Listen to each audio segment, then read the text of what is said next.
Renata had 60 seconds to close the most important deal of her career. She had the financing, the credentials, the renovation plan, and $48 million on the line. The only thing she was missing was a husband, because the sellers refused to sign to an unmarried woman. So she did what any desperate, brilliant woman with no time left would do. She approached a total stranger in a hotel lobby, handed him a contract with a list of strict rules, and paid him $5,000 to be her fake spouse for a week. What she never stopped to ask, not once across 7 days of dinners, strategy sessions, and a business rival who kept threatening her life, was where exactly a man that quiet had learned to navigate a room full of powerful people like he owned all of them. If stories like this are why you're here, you're in the right place. Subscribe and hit the bell so you never miss an Afro-Korean deep romance drop. We release new stories every week and they only get more intense from here. Renata Adwoa Ose Bonsu had built her company with her bare hands and her brilliant mind. Ose Realty Group was her everything. 12 employees, a regional reputation, and a vision so sharp it could cut glass. But 6 months ago, her largest investor pulled out after a market scare, and the cash flow problem that followed had been quietly suffocating her ever since.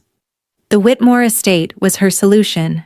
2.3 acres of historic commercial property sitting in the heart of the city's fastest-growing arts district, with anchor tenant interest already lined up and financing already secured. It was the deal that would fix everything. Every single thing. There was just one problem.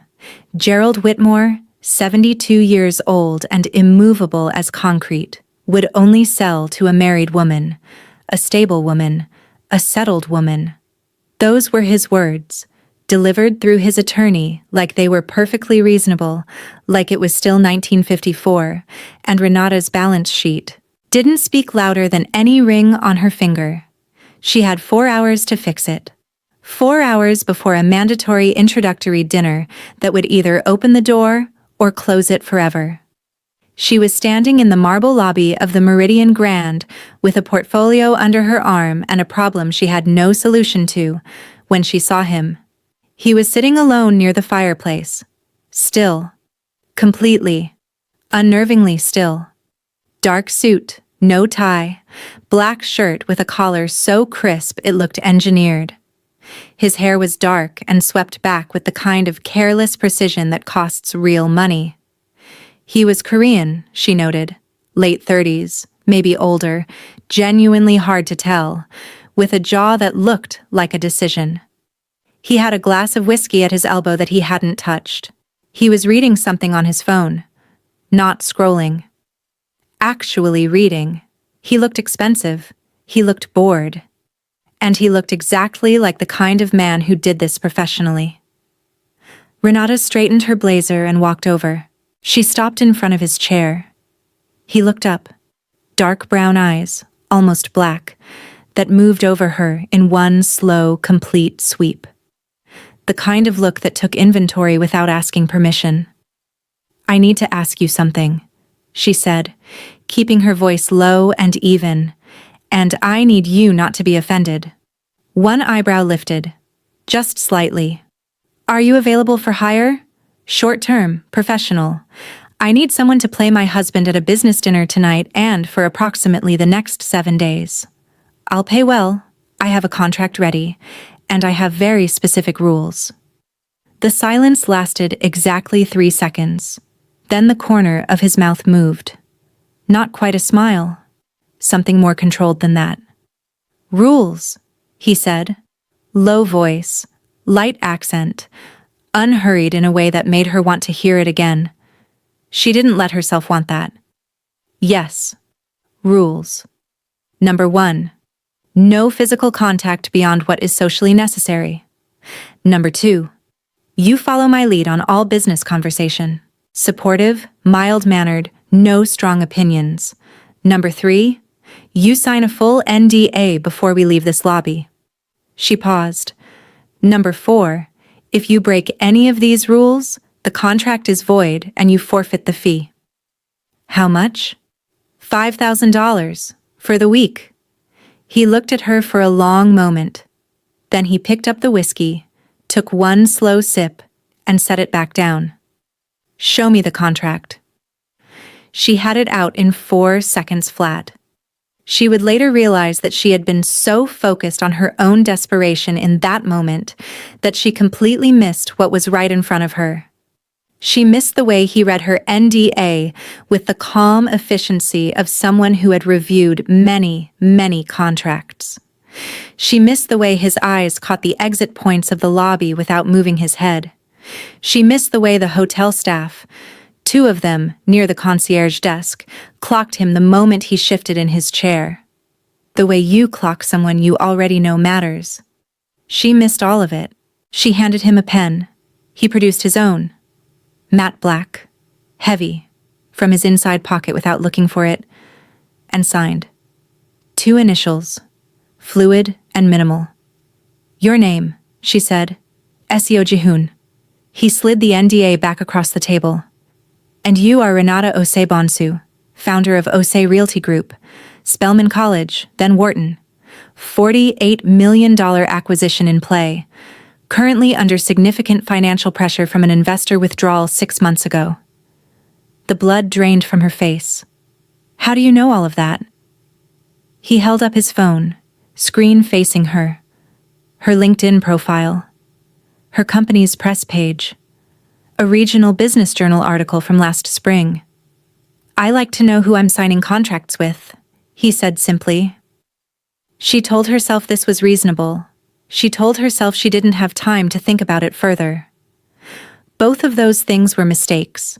The dinner was at Aurelius, the kind of restaurant where the lighting cost more than most people's rent, and everyone in the room was performing some version of power. Gerald Whitmore was exactly what she'd expected. Silver-haired, patrician, handshake calibrated to communicate authority. His wife Dorcas wore pearls and watched Renata with the warm, careful attention of a woman deciding whether to trust her. Jihoon walked in with Renata's hand resting in the crook of his arm, and he made her belong. That was the only way to describe it. He didn't perform. He didn't overdo anything. He shook Gerald's hand with exactly the right pressure and commented on the wine selection in a way that was knowledgeable without being showy. When Dorcas asked how they'd met, he glanced at Renata, just briefly, with something almost fond in it, and said, "She told me her rules before she told me her name." Dorcas laughed. Gerald smiled. Renata managed not to choke on her water. He was good, frighteningly good, and she had no idea why. She was about to file it away as professional skill when she noticed something that made her stomach drop. Dominic Ibarra was in the restaurant. She had met Dominic exactly 3 times, and each time had left her feeling like she needed a shower. He was her primary competitor on the Whitmore bid. Handsome in an aggressive way, always smiling, the kind of man who had never once accepted that he'd lost anything. He was crossing the dining room toward her table with a glass of red wine and his loosest, most dangerous smile. "Renata." He stopped at their table. His eyes moved to Jihoon with a flicker of something she couldn't read. "Didn't expect to see you here." "My husband," Renata said smoothly. "Jihoon, this is Dominic Ibarra, a competitor." Jihoon stood. He was taller than Dominic by 2 inches, and something about the way he rose, completely unhurried, fully upright, no expression at all, made Dominic's smile tighten. They shook hands. Something crossed Dominic's face. Fast. Gone. He turned back to Renata and dropped his voice, just low enough that the Whitmores couldn't hear. "I'd encourage you to think carefully about how far you want to take this bid. Some deals have a price beyond the asking figure." The smile again, sharp at the edges. "It would be a shame if something disrupted your momentum this close to the finish line." He held her gaze just long enough to make sure she understood him. Then, he walked away. Renata smiled for the Whitmores and felt ice move through her chest. Beside her, Jihoon sat back down. He lifted his wineglass. He said nothing, but his eyes tracked Dominic Ibarra's path across the room with an expression she didn't see because she was busy controlling her breathing. If she had seen it, she would have understood much sooner what kind of man she was sitting next to. She thought about Dominic's threat all night. She did not sleep well. She thought about it less the next morning when she arrived at the office to find that Carlton Reeves, a board member of the Whitmore subsidiary who had very publicly questioned her capabilities in a meeting 4 days earlier, had resigned overnight and relocated to Portugal, permanently. Portugal, her CFO Blessing repeated, completely baffled. Like, he just left. To Portugal. Apparently, Renata said. She told herself it was karma. She told herself she didn't have time to investigate it. That was her second mistake. By Wednesday, Abacorp's stock had taken a sudden, inexplicable hit. An anonymous tip to a financial regulatory body about accounting irregularities. An investigation launched. Dominic Ibarra, suddenly occupied. She told herself this was the market. She told herself she was on a lucky streak. She told herself a lot of things that week. She almost told herself something different on Wednesday night when she passed Jehoon's open suite door and caught a glimpse of his forearm as he rolled back his sleeve. Just a flash. Just the edge of something dark and intricate. Ink crawling from his wrist toward his elbow, before his sleeve fell back into place. "Good night," he said, without turning around. "Good night," she said. She went to her room. She did not think about it. She was very deliberate about not thinking about it. She thought about it. Thursday evening, hotel parking garage. 3 levels below the street, fluorescent lights humming, concrete columns throwing shadows at the edges. They were heading to a follow-up meeting with the Whitmore attorneys. Renata was running through talking points in her head, and then the garage went quiet in a very specific way. The way spaces go quiet when the people in them have all made a decision at the same time. 4 men, stepping out from between parked cars, coordinated, confident, armed. Renata's body moved before her brain finished the calculation. She stepped back, directly in front of Jehoon, arms slightly out, shielding him.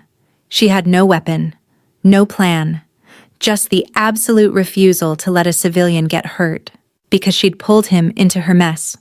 "Renata," Jehoon said, completely level. "Get behind me," she said. "Renata."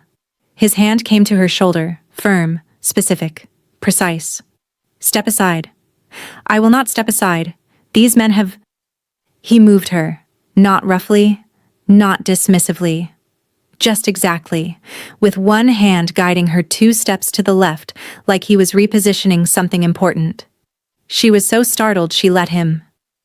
What happened in the next 45 seconds is difficult to describe because it moved like something that wasn't built for watching. He didn't rush. He didn't shout. He walked forward like 4 armed men were a mild inconvenience, and the men, to her absolute bewilderment, hesitated.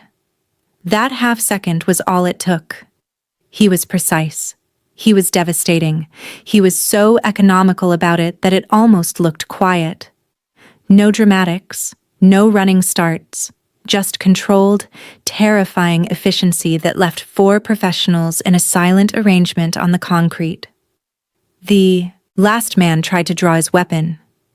Jehoon took it away in a single motion, ejected the magazine, and set it on the hood of a nearby car with a small click. Then he turned around. His suit was not wrinkled. He straightened his left cuff, then his right. He looked at her. She was standing exactly where he'd put her, unable to move, her portfolio pressed against her chest like armor, and his voice was exactly what it had been all week. Calm, unhurried, like none of this had cost him anything. "There's a Japanese place 3 blocks east," he said. "Have you eaten?" Renata Osei-Bonsu, who had negotiated million-dollar contracts without blinking and walked out of hospital rooms dry-eyed because someone had to handle the paperwork, opened her mouth. Nothing came out. "Who are you?" she finally said. Very quietly. He looked at her. He pulled out his phone, sent a short text to someone she couldn't see, and put it away. "Let's go upstairs," he said. "I'll explain." He told her the truth. She would give him that. He sat across from her in his suite without drinks or preamble or softening, and he told her all of it. His name was Seo Ji-hoon, 39 years old, head of the CO Syndicate, one of the most significant organized crime networks operating across East Asia and the Eastern American seaboard. Information, influence, strategic finance, the kind of quiet institutional power that governments knew about and chose not to address directly. Approximately 60 people in this city alone, and he was at war with one of his own, Park Chan-soo, formerly his most trusted lieutenant, currently rogue, systematically moving stolen and laundered money through legitimate real estate investments across 3 states. The Whitmore property was his next vehicle. He'd been running it through Dominic Ibarra's corporation, Ibarra knowing enough to stay useful and not enough to be dangerous. Chan-soo had to be removed without violence. A direct move would trigger retaliation from his faction and destroy 8 years of carefully built agreements. The only clean play was to get a legitimate buyer into the acquisition first, someone with real credentials, real financing, a real paper trail. Someone who would close the deal before Chan-soo could, forcing him into a traceable legal space where Ji-hoon's people could dismantle him without a single bullet. Renata had walked into that hotel lobby like a solution that had arrived and found its own seat. "You didn't choose me randomly," she said. "No. You were waiting for me. I was making myself available." He held her gaze. "Your bid was already the strongest in play. I didn't create your viability. I removed interference." Carlton Reeves. Had prior offenses we accelerated to visibility. Abacorp stock. Chan-soo's own irregularities, surfaced by people who knew where to look. She stood. She walked to the window. 7 floors below, the city moved through its evening completely, unaware of this conversation. "You used me," she said. Yes. She appreciated that he didn't dress it up.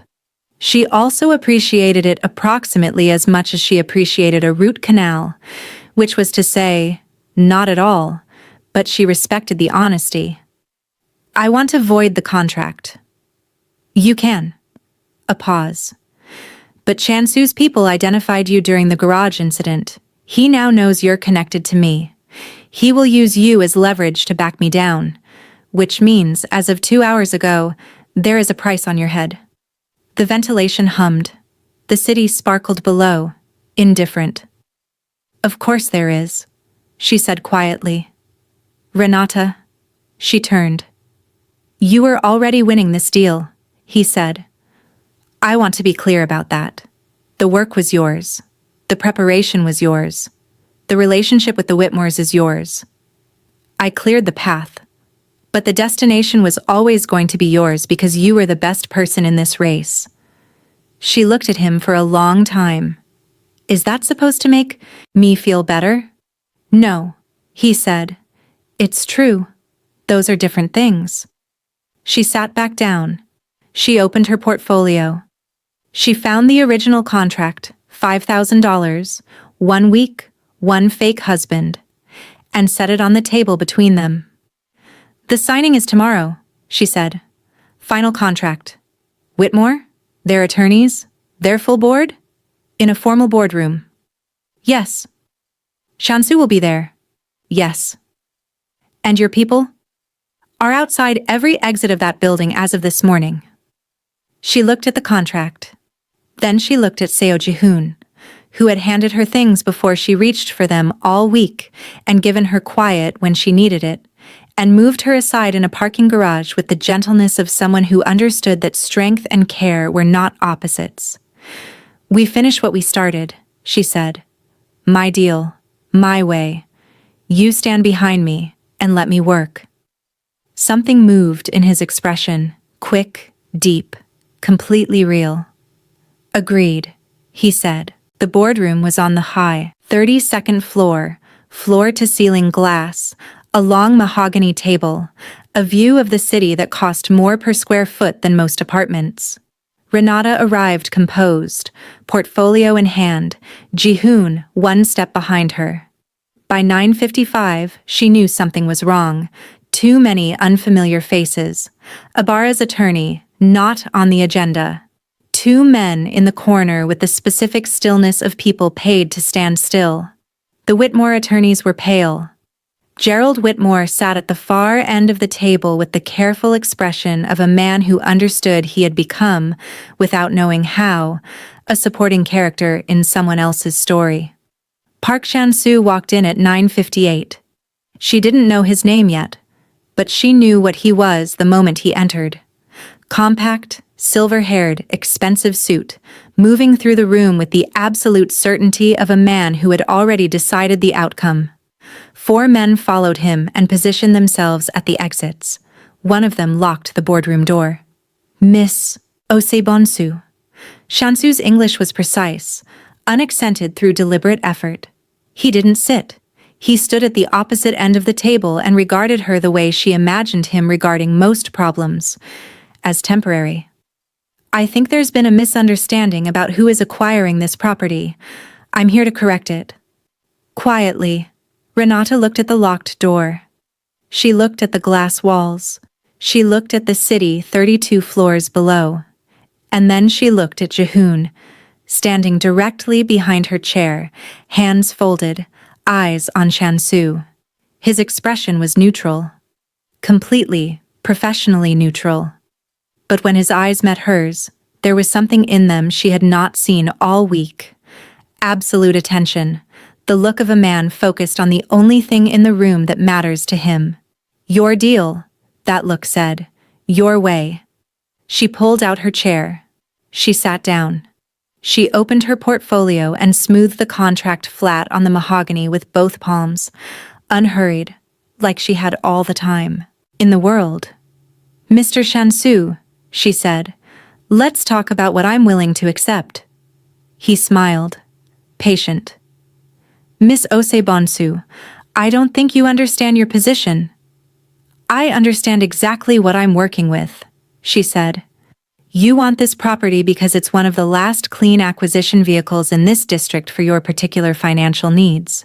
You've been running money through Ibarra's structures for 18 months, and you need a legitimate deed transfer to complete the cycle. You don't want delays. She glanced at her papers. Which means you are, for the first time in what I imagine is a very long time, on a deadline. The room went very quiet. You need this signed today, she continued.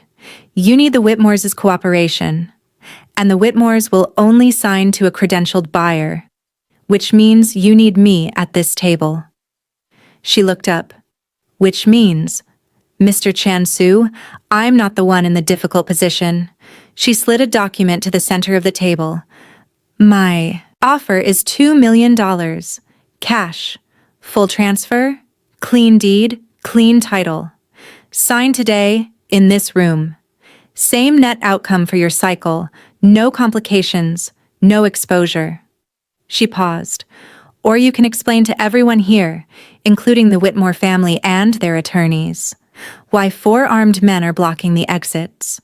Which gives you approximately 5 minutes before someone in this building calls law enforcement, and your financial exposure becomes a very different kind of conversation. She folded her hands. 90 seconds, she said. Your choice. One of Chan-soo's men moved his hand toward his jacket. There was a sound from behind Renata's chair. Not dramatic, not loud. Just the sound of a man shifting his weight. Barely perceptible. But every armed person in that room went completely still and did not reach further.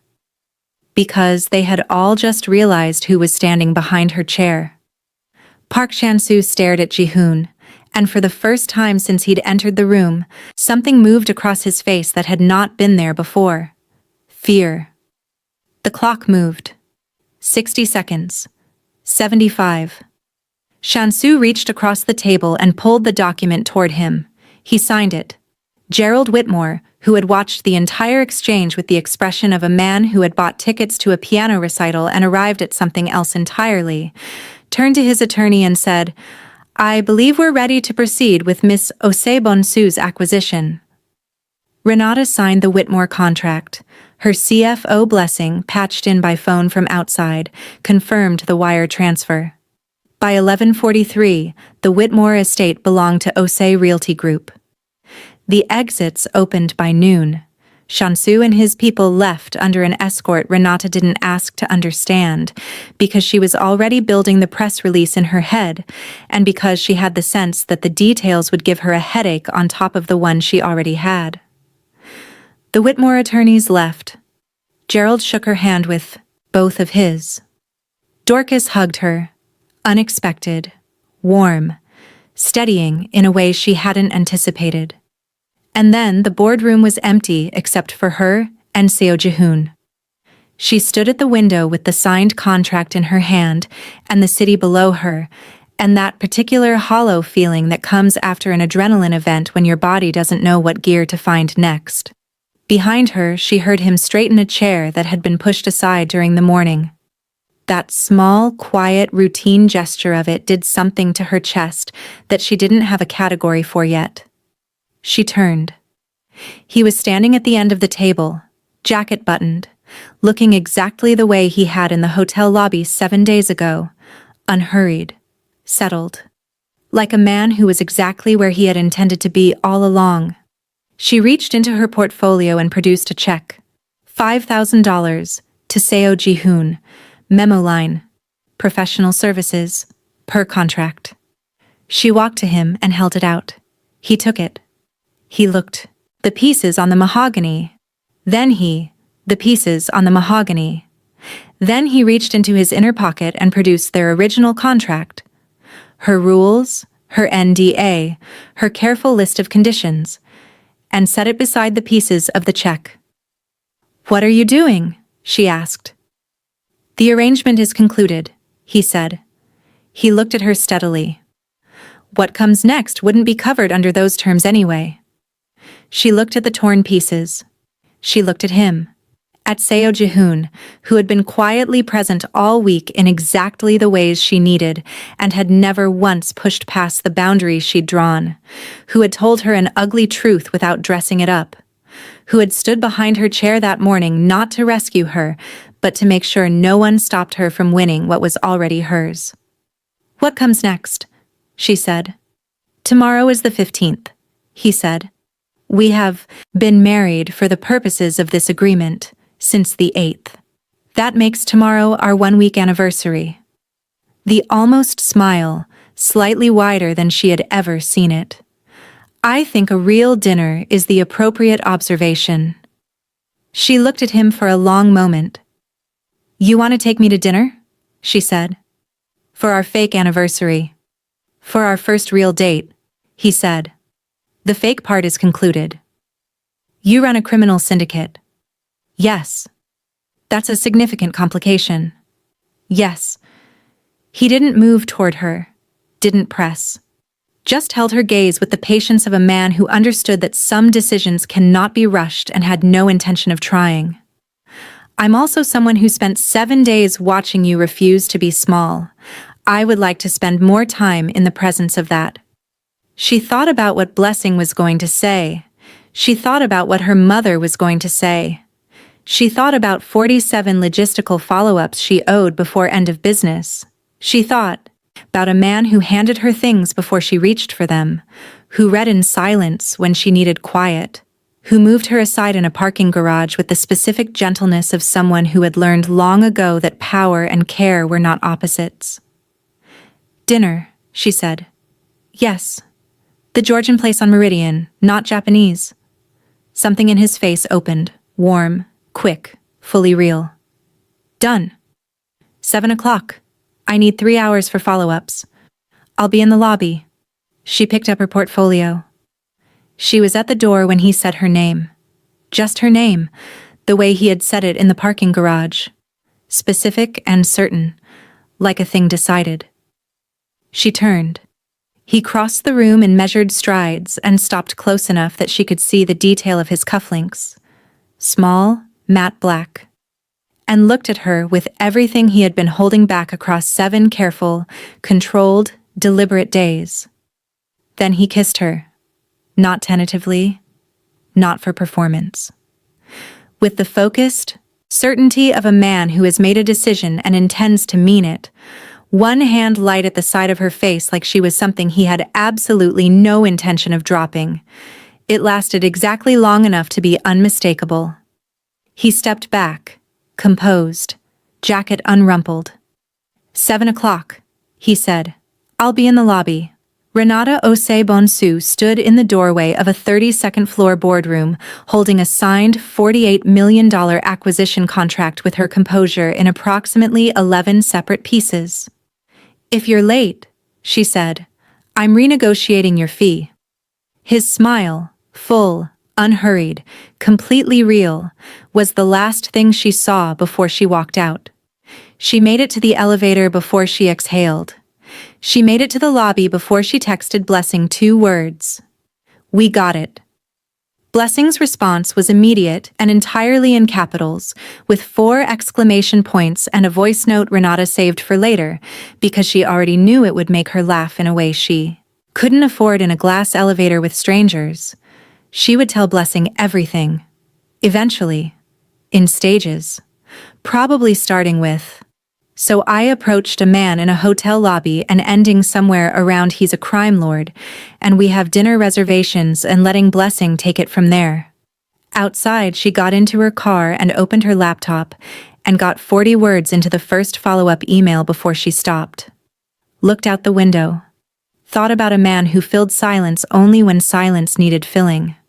Who told her a hard truth without packaging it first. Who had stood behind her chair that morning not as a shield, but as a statement. That she was capable, that she was enough. That the only thing standing between her and what she had earned was a room full of people who had underestimated her, and he was simply making sure none of them forgot that was a mistake. She went back to the email. She finished it. She sent it. At 6:58 the next evening, wearing the rust-colored dress she'd been saving for a closing celebration she had always assumed would be solo, she stepped out of the elevator into the Meridian Grand lobby. He was already there. Dark suit, no tie, the stillness. A book in his jacket pocket, just put away. When he saw her, he stood, and the expression on his face was not the controlled, almost smile of the past week. It was open, specific. The expression of a man who has decided that the distance between careful and honest is no longer worth maintaining. You're 2 minutes early, she said. So are you, he said. She stopped in front of him. We'll need new rules, she said. For whatever this is. Agreed, he said. He offered his arm. You can tell me on the way. She took his arm. Outside, the city was lit and alive and completely indifferent to the beginning of things, the way cities always are. She would build the Whitmore property into something the district had never seen. She would expand Osei Realty Group until it was the kind of name used as a benchmark. She would figure out, in whatever complicated, specific, deeply intentional way it required, what it looked like to build something real with a man who occupied dangerous territory and was honest about every inch of it. She would handle what was in front of her. She always did. Tonight, what was in front of her was a Georgian restaurant on Meridian, a genuine first date, and a man who had seen her walk across a lobby with nothing but nerve and a contract, and had made a choice she was only just beginning to understand the full weight of. That, she decided, was enough to start with. There's something about a woman who refuses to be moved, and a man who finally meets someone worth staying still for. If this story hit different, you know what to do. Like it. Share it with someone who needs a love story with real heat and real stakes. And subscribe so you never miss what comes next. We have more stories where this came from, and they only get deeper from here.